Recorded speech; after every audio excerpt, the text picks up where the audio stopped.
Alright, Kendrick Lamar responded, so let's talk about it. Out of all the tracks that have released during the saga, I will have to say that this is my favorite one so far. If I'm being honest, whenever this chapter first started, I wasn't really taking it too serious, because like that, it seemed more like lighthearted hip-hop banter than it was deep-rooted beef, at least in my eyes. Historically, hip-hop has always had a competitive culture behind it, so seeing an MC throw shots at their peers will never be too surprising to me, because that's just how it usually goes. But with the release of Euphoria, I can see the gears shifting, and now I'm observing the art of war on his side. Because up until now, we really didn't know if Kendrick was taking it that serious or not. Now we know. Now, I'm not going to pick apart the song and give you an analysis on every single bar, but I do want to discuss just how good the strategic thinking behind this song is. The intention behind this track isn't to expose anything new about Drake. It's about alienation. He starts off by questioning the integrity of Drake's character, calling him a liar, disingenuous, a bad father. He does hint at another thing, but I'm not going to get into that right now. He does that so that going forward, people that are more morally intact won't be as perceptive of what Drake has to say in the future. He then proceeds to create distance between Drake and his American fan base by poking fun at the fact that he's a Canadian. I know it's simple, but subconsciously, we're gonna pick teams over that kind of stuff. And Americans just more likely to find stuff like that extra funny. And finally, he's alienating Drake from his blackness. And I know a lot of people are having a problem with this because he's biracial, and it just so happens to be that Kendrick's wife is biracial as well. But it's less about race and a lot more about culture. So whenever Drake says stuff like, "Living at my mama's house, we'd argue every month," he's more so referring to this.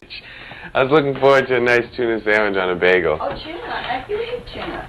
I clearly said, hey, can you please get me a tuna sandwich? Oh, I thought you were kidding, because you don't. Oh, yeah, because you don't. I definitely pull a joke, joking about a tuna sandwich that I wanted. No, I'm not going to clown him for having a good mom that provided for him growing up. I wish that for anybody. But that's just not what the bottom looks like on this side of the border, Crody. And again, this move on Kendrick further alienates Drake from the culture of the people that he so badly wants to be accepted by. And that's a really good move on Kendrick's part.